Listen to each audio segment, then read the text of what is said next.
Lei nº 10.406, de 10 de janeiro de 2002. Institui o Código Civil. Artigo 1º. Toda pessoa é capaz de direitos e deveres na ordem civil. Artigo 2º. A personalidade civil da pessoa começa do nascimento com vida, mas a lei põe a salvo, desde a concepção, os direitos do nascituro. Artigo 3º. São absolutamente incapazes de exercer pessoalmente os atos da vida civil os menores de 16 anos. Redação. Inciso 1. Revogado. Inciso 2. Revogado. Inciso 3. Revogado. Artigo 4º. São incapazes relativamente a certos atos ou a maneira de os exercer. Inciso 1. Os maiores de 16 e menores de 18 anos. Inciso 2. Os ébrios habituais e os viciados em tóxico. Inciso 3. Aqueles que por causa transitória ou permanente não puderem exprimir sua vontade. Inciso 4.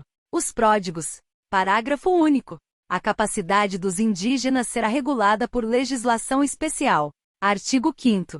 A menoridade cessa aos 18 anos completos, quando a pessoa fica habilitada à prática de todos os atos da vida civil. Parágrafo único. Cessará para os menores a incapacidade. Inciso 1.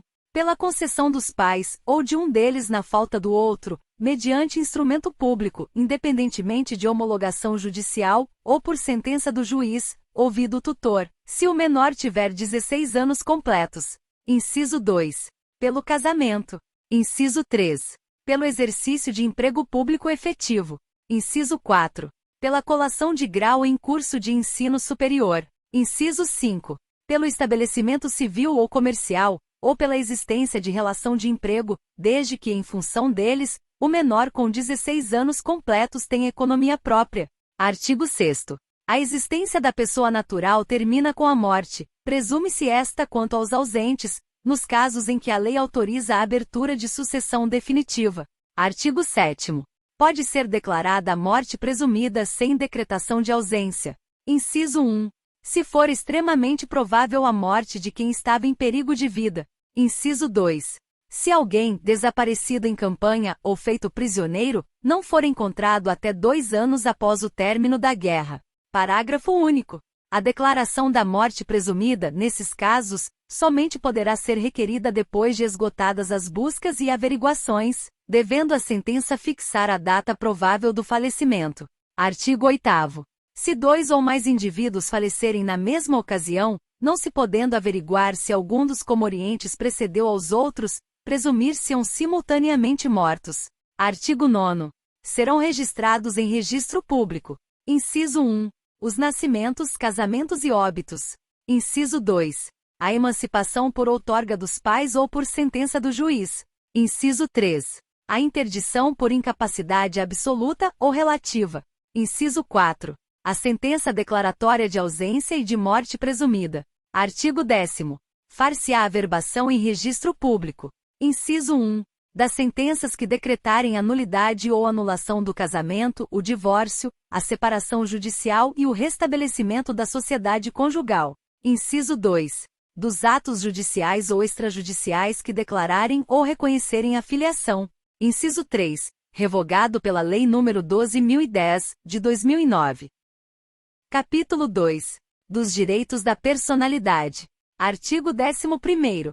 Com exceção dos casos previstos em lei, os direitos da personalidade são intransmissíveis e irrenunciáveis, não podendo seu exercício sofrer limitação voluntária. Artigo 12º.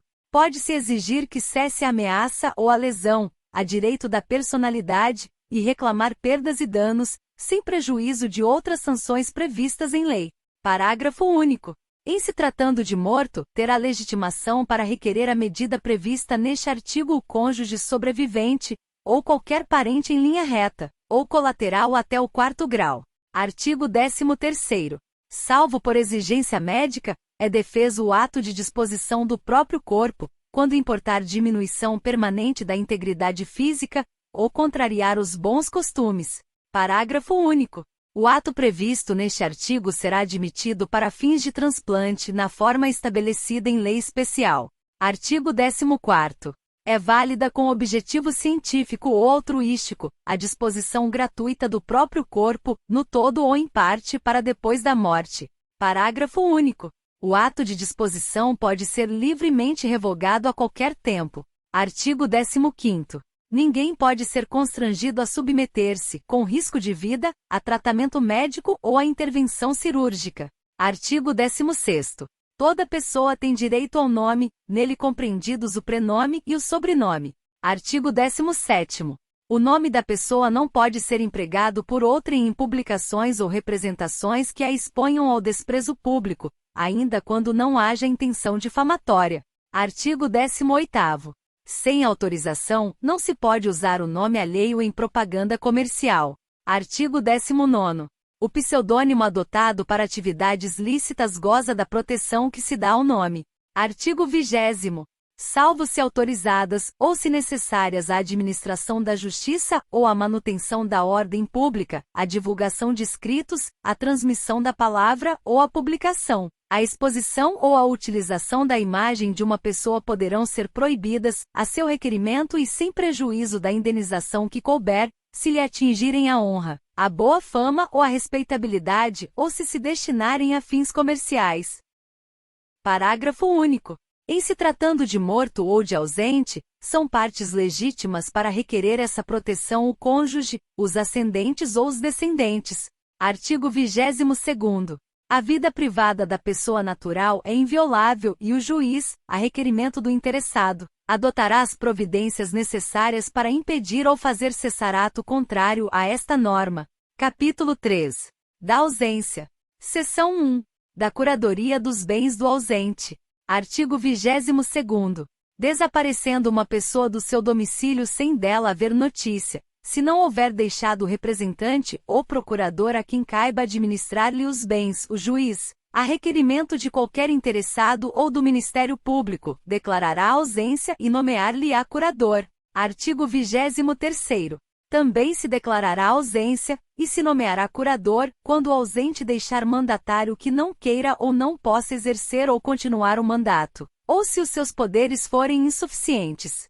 Artigo 24º. O juiz que nomear o curador, fixar-lhe-á os poderes e obrigações, conforme as circunstâncias, observando, no que for aplicável, o disposto a respeito dos tutores e curadores. Artigo 25º. O cônjuge do ausente, sempre que não esteja separado judicialmente, ou de fato por mais de 2 anos antes da declaração da ausência, será o seu legítimo curador. Parágrafo 1º. Em falta do cônjuge, a curadoria dos bens do ausente incumbe aos pais ou aos descendentes, nesta ordem, não havendo impedimento que os iniba de exercer o cargo. Parágrafo 2º. Entre os descendentes, os mais próximos precedem os mais remotos. Parágrafo 3º. Na falta das pessoas mencionadas, compete ao juiz a escolha do curador.